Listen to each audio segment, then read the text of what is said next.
तो मुगल चित्रकला जो है, मुगल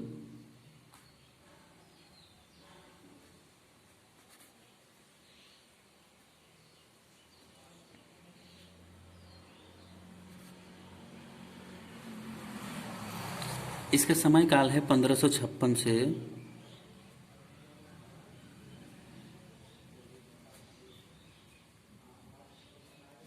1857। देखिए 56 है यहाँ और यहाँ 57 है, तो आप समझ लीजिए 15×3=18 माने 300 साल। 300 साल जो है ये मुगलों का काल था। अब आप समझिए ये 300 साल जो है इन्होंने बिताया, और 1556 से अब सबसे आरंभिक कालन जो है, देखिए मुगल चित्रकला का आरंभ यहाँ से क्यों होता है, क्योंकि मुगल काल जो है वो आरंभ होता है 1526 ईस्वी से। मुगल कला जो है, मुगल कला और जो है मुगल काल, यहाँ से मुगल काल जो है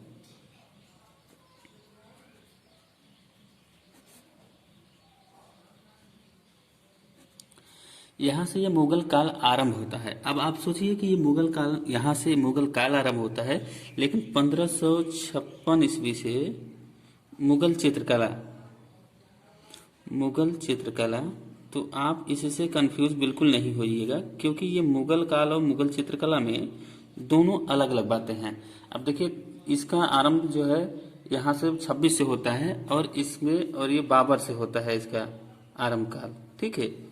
लेकिन 1556 से जो काल आरंभ होता है वो अकबर के काल से होता है। अब आप समझिए कि अकबर के काल से चित्रकला का आरंभ होता है, तो ये चित्रकला का आरंभ जो है अकबर के काल से होता है, यानी कि 1556 में इस काल का आरंभ हो जाता है। अब आप समझिए कि मुगल चित्रकला का स्रोत, देखिए मुगल चित्रकला का आदि स्रोत जो है, मतलब आरंभिक स्रोत कहाँ से प्राप्त होता है, वो समरकंद और हिरात से। कहाँ से प्राप्त होता है?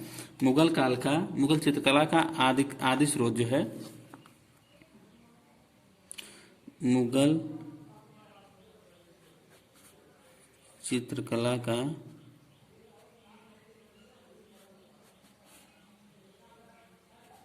मुगल चित्रकला का आदि स्रोत, अभी देखिए आदि स्रोत का मतलब जो है आरंभिक काल होता है, ठीक है। आदि स्रोत मतलब जो पहला स्रोत है, जो पहला स्रोत है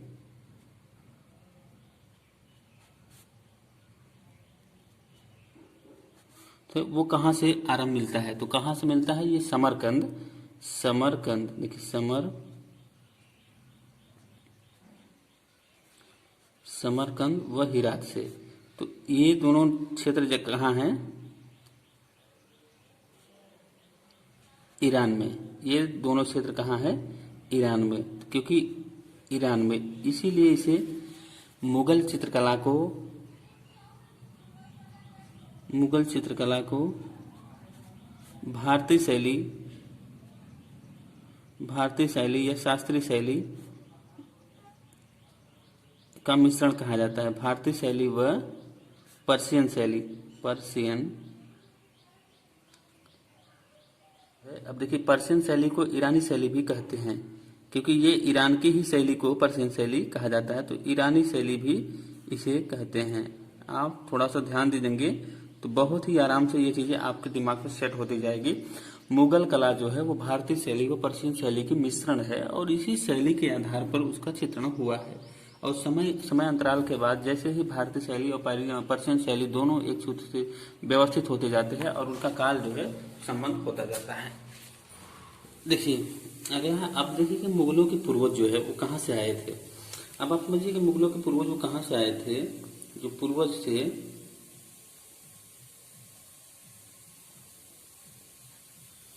मुगलों के पूर्वज वो कहाँ से आए थे, तो ये थे मंगोल से। मंगोल मतलब मध्य एशिया, तो मंगोल जो होता है, तो मंगोल का मतलब है मध्य एशिया। ये मध्य एशिया से आए थे, जो मंगोली थे, तो यानी कि मंगोल थे, और ये मध्य एशिया से आए थे, मध्य एशिया से ये आए थे। मुगल शैलियों की उत्पत्ति किन दो शैलियों के मिश्रण से हुई? आपसे देखिए अब ये आएगा, भारतीय जो शैली थी उसको हिंदू शैली भी कहा जाता है, ठीक है। तो हिंदू शैली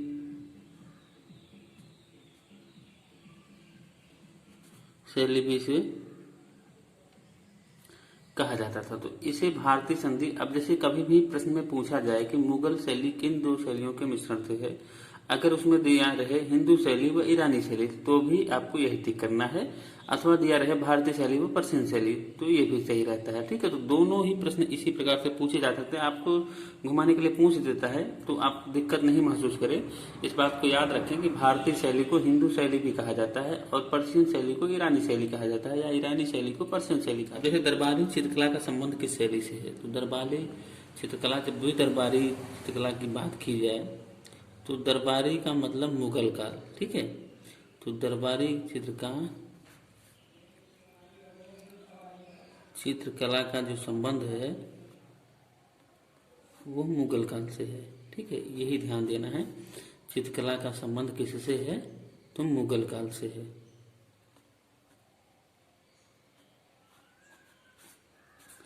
आप ये हमेशा ध्यान रखिएगा, क्योंकि कभी भी प्रश्न में पूछता है यही है, मुगल काल से। ठीक है, सभी का संबंध किससे है और सभी कहते किसे हैं, तो आपको याद रखना होगा कि सभी जो है, सभी किसे कहते हैं, तो सभी का मतलब होता है पोर्ट्रेट। ठीक है,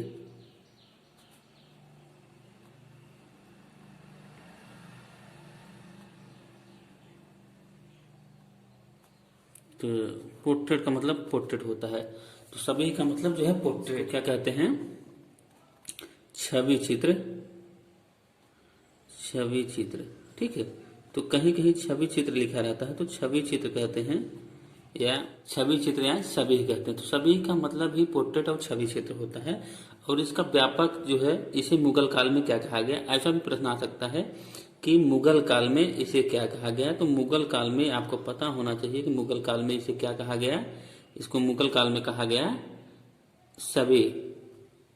ठीक है, मुगल काल में ही इसे क्या कहा गया, सभी कहा गया। सभी का मतलब होता है पोर्ट्रेट। ठीक है, ये ध्यान रखिएगा।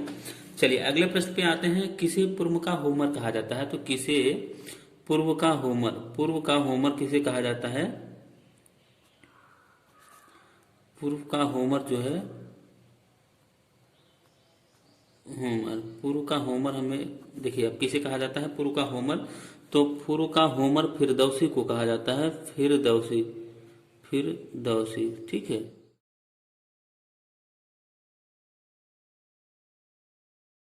फिरदौसी को ही पूर्व का होमर कहा जाता है। और फिरदौसी ने क्या लिखा, ये इन्होंने लिखा है शाहनामा।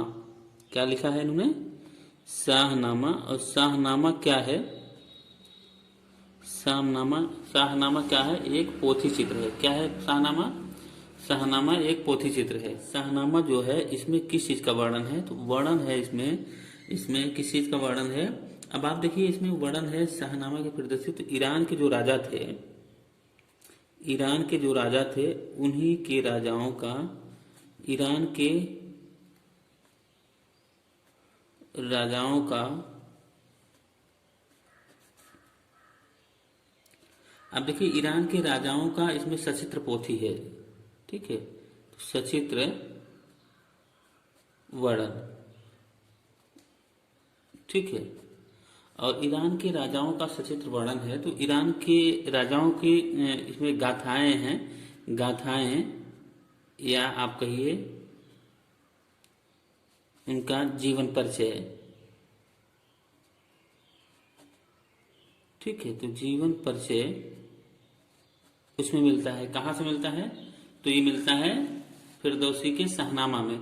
और शाहनामा का जो चित्रण है वो अकबर के काल तक होता आया। शाहनामा का जो चित्रण है वो अकबर के काल तक, अकबर के काल तक चित्रण हुआ। क्या हुआ, चित्रण का मतलब इसमें चित्र बनाया गया। फिरदौसी ने जो चित्रण किया, शाहनामा का जो पुस्तक लिखा है, उसी पुस्तक का अकबर के काल तक यहाँ भारत देश में चित्रांकन होता रहा। और कब तक होता रहा? अकबर के काल तक इसका काम चलता रहा। अब देखिए कि इसमें जो है एक प्रश्न और आता है कि कला का द्वितीय स्वर्ण युग। अब देखिए कला का द्वितीय स्वर्ण युग किसे कहा जाता है? तो कला का द्वितीय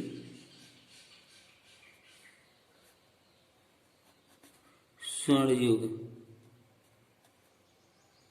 कला का द्वितीय स्वर्ण युग किसे कहा जाता है? तो ये कला का द्वितीय स्वर्ण युग इसी मुगल काल को कहा जाता है।